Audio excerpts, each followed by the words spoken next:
Chapter 12. Might I have a bit of earth? Mary ran so fast that she was rather out of breath when she reached her room. Her hair was ruffled on her forehead and her cheeks were bright pink. Her dinner was waiting on the table and Martha was waiting near it. "Thou's a bit late," she said. "Where has thou been?" "I've seen Dickon," said Mary. "I've seen Dickon." "I knew he'd come," said Martha exultantly. "How dost thou like him, I think he's beautiful," said Mary in a determined voice. Martha looked rather taken aback, but she looked pleased too. "Well," she said, "he's the best lad as ever was born, but us never thought he was handsome. His nose turns up too much." "Like it to turn up," said Mary. "And his eyes is so round," said Martha, a trifle doubtful, "though they're a nice color." "I like them round," said Mary, "and they are exactly the color of the sky over the moor." Martha beamed with satisfaction. "Mother says he made 'em that color with always looking up at the birds and the clouds. But he has got a big mouth, hasn't he, now?" "I love his big mouth," said Mary obstinately. "I wish mine were just like it." Martha chuckled delightedly. "Tha'd look rare and funny in thy bit of a face," she said. "But I knowed it would be that way when tha saw him. How did thou like thy seeds and thy garden tools?" "How did you know he brought them?" asked Mary. I never thought of his not bringing 'em. He'd be sure to bring 'em if they was in Yorkshire. He's such a trusty lad." Mary was afraid that she might begin to ask difficult questions, but she did not. She was very much interested in the seeds and gardening tools, and there was only one moment when Mary was frightened. This was when she began to ask where the flowers were to be planted. "Who did tha ask about it?" she inquired. "I haven't asked anybody yet," said Mary hesitatingly. "Well, I wouldn't ask the head gardener. He's too grand, Mr. Roach is." "I've never seen him," said Mary. "I've only seen under gardeners and Ben Weatherstaff." "If I was you, I'd ask Ben Weatherstaff," advised Martha. "He's not half as bad as he looks, for all he's so crabbed. Mr. Craven lets him do what he likes, because he was here when Mrs. Craven was alive, and he used to make her laugh. She liked him. Perhaps he'd find you a corner somewhere out of the way. If it was out of the way and no one wanted it, no one could mind my having it, could they?" Mary said anxiously. "There wouldn't be no reason," answered Martha. "You wouldn't do no harm." Mary ate her dinner as quickly as she could, and when she rose from the table, she was going to run to her room to put on her hat again, but Martha stopped her. "I've got something to tell you. I thought I'd let you eat your dinner first. Mr. Craven came home this morning and I think he wants to see you," she said. Mary turned quite pale. "Oh," she said. Why? He didn't want to see me when I came. I heard Pitcher say he didn't." "Well," explained Martha, "Mrs. Medlock says it's because, oh mother, she was walking to Thwaite Village and she met him. She'd never spoke to him before, but Mrs. Craven had been to our cottage 2 or 3 times. He'd forgot, but mother hadn't, and she made bold to stop him. Don't know what she said to him about you, but she said something as put him in the mind to see you before he goes away again. Tomorrow?" "Oh," cried Mary. "Is he going away tomorrow? I'm so glad he's going for a long time. He mayn't come back till autumn or winter. He's going to travel in foreign places. He's always doing it. Oh, I'm so glad," said Mary thankfully. If he did not come back until winter, or even autumn, there would be time to watch the secret garden come alive. Even if he found out then and took it away from her, she would have had that much at least. "When do you think he will want to see?" She did not finish the sentence, because the door opened, and Mrs. Medlock walked in. She had on her best black dress and cap, and her collar was fastened with a large brooch with a picture of a man's face on it. It was a colored photograph of Mr. Medlock, who had died years ago, and she always wore it when she was dressed up. She looked nervous and excited. "Your hair's rough," she said quickly. "Go and brush it. Martha, help her to slip on her best dress. Mr. Craven sent me to bring her to him in his study?" All the pink left Mary's cheeks. Her heart began to thump, and she felt herself changing into a stiff, plain, silent child again. She did not even answer Mrs. Medlock, but turned and walked into her bedroom, followed by Martha. She said nothing while her dress was changed, and her hair brushed, and after she was quite tidy, she followed Mrs. Medlock down the corridors in silence. What was there for her to say? She was obliged to go and see Mr. Craven, and he would not like her, and she would not like him. She knew what he would think of her. She was taken to a part of the house she had not been into before. At last Mrs. Medlock knocked at a door, and when someone said, "Come in," they entered the room together. A man was sitting in an armchair before the fire, and Mrs. Medlock spoke to him. "This is Miss Mary, sir," she said. "You can go and leave her here. I will ring for you when I want." "You to take her away," said Mr. Craven. When she went out and closed the door, Mary could only stand waiting, a plain little thing, twisting her thin hands together. She could see that the man in the chair was not so much a hunchback as a man with high, rather crooked shoulders, and he had black hair streaked with white. He turned his head over his high shoulders and spoke to her. "Come here," he said. Mary went to him. He was not ugly. His face would have been handsome if it had not been so miserable.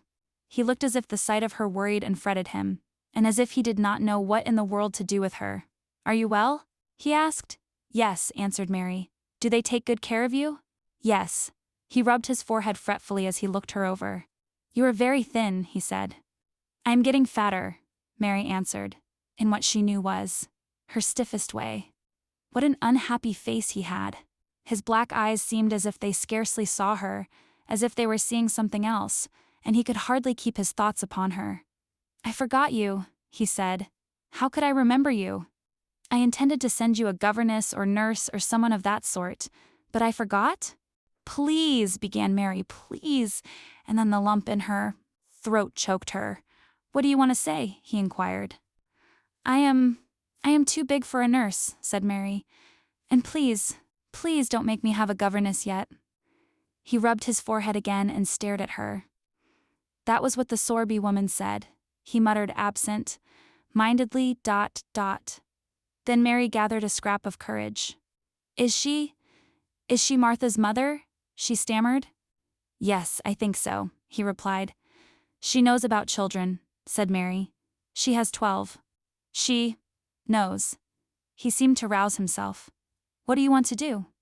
"I want to play outdoors," Mary answered, hoping that her voice did not tremble. "I never liked it in India. It makes me hungry here, and I am getting fatter." He was watching her. "Mrs. Sowerby said it would do you good." "Perhaps it will," he said. "She thought you had better get stronger before you had a governess. It makes me feel strong when I play and the wind comes over." "The more," argued Mary. "Where do you play?" he asked next. "Everywhere," gasped Mary. "Martha's mother sent me a skipping rope. I skip and run, and I look about to see if things are beginning to stick up out of the earth. I don't do any harm." "Don't look so frightened," he said in a worried voice.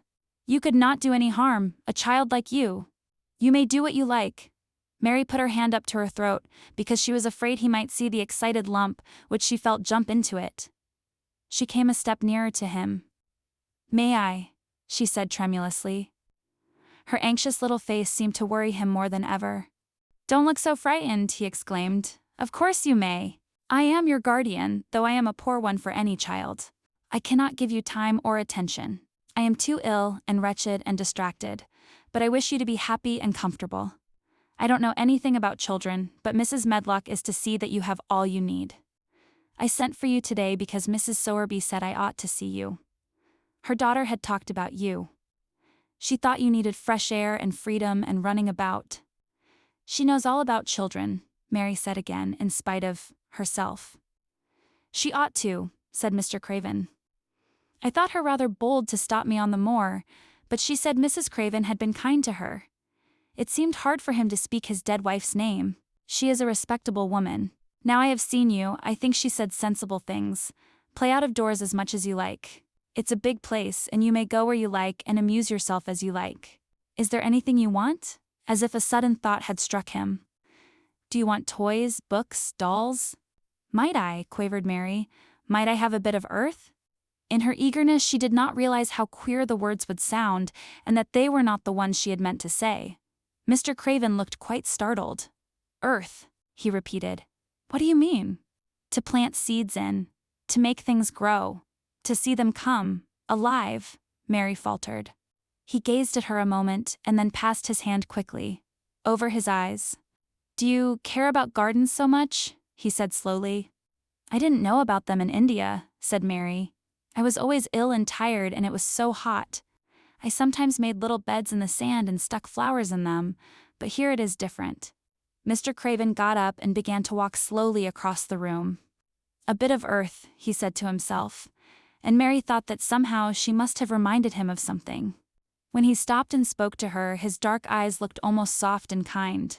"You can have as much earth as you want," he said. "You remind me of someone else who loved the earth and things that grow. When you see a bit of Carth you want, with something like a smile, take it, child, and make it come alive." "May I take it from anywhere? If it's not wanted?" "Anywhere," he answered. "There. You must go now. I am tired." He touched the bell to call Mrs. Medlock. "Goodbye. I shall be away all summer." Mrs. Medlock came so quickly that Mary thought she must have been waiting in the corridor. "Mrs. Medlock," Mr. Craven said to her, "now I have seen the child I understand what Mrs. Sowerby meant. She must be less delicate before she begins lessons. Give her simple, healthy food. Let her run wild in the garden. Don't look after her too much. She needs liberty and fresh air and romping about. Mrs. Sowerby is to come and see her now and then, and she may sometimes go to the cottage."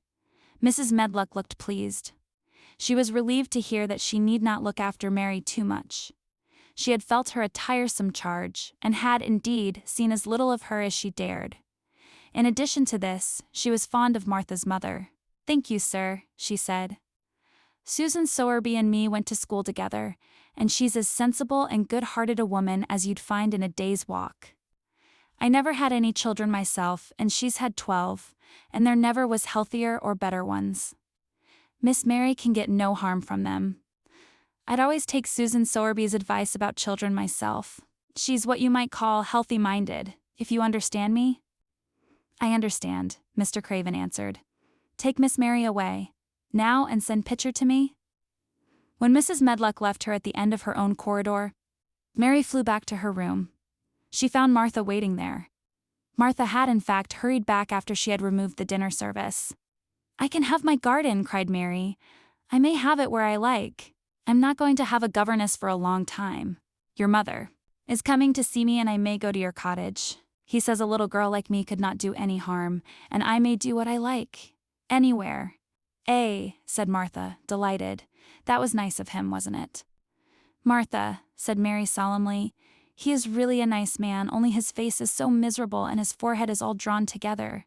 She ran as quickly as she could to the garden. She had been away so much longer than she had thought she should, and she knew Dickon would have to set out early on his 5-mile walk. When she slipped through the door under the ivy, she saw he was not working where she had left him. The gardening tools were laid together under a tree. She ran to them, looking all round the place, but there was no Dickon to be seen. He had gone away, and the secret garden was empty, except for the robin, who had just flown across the wall and sat on a standard rosebush watching her. "He's gone," she said woefully. "Oh, was he? Was he? Was he? Was he only a wood fairy?" Something white fastened to the standard rosebush caught her eye. It was a piece of paper. In fact, it was a piece of the letter she had printed for Martha to send to Dickon. It was fastened on the bush with a long thorn, and in a minute she knew Dickon had left it there. There were some roughly printed letters on it and a sort of picture. At first she could not tell what it was. Then she saw it was meant for a nest with a bird sitting on it. Underneath were the printed letters, and they said, "I will come back."